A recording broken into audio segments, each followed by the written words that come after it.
Today's question comes from Madrid. Christian asks, what should we do with embeddable code in things like widgets and infographics? Should we include the rel nofollow attribute by default, or advise the user that the code includes a link and give him the option of not including it?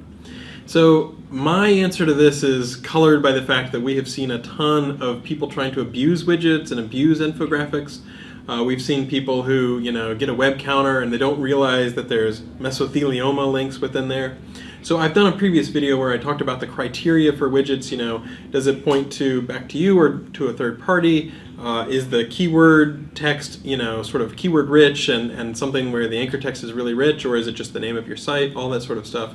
But I would not rely on widgets and infographics as your primary way to gather links. And I would recommend putting a nofollow, especially on widgets, because most people, when they just copy and paste a segment of code, they don't realize what all is going with that. And it's usually not as much of an editorial choice because they might not see the links that are embedded within that widget.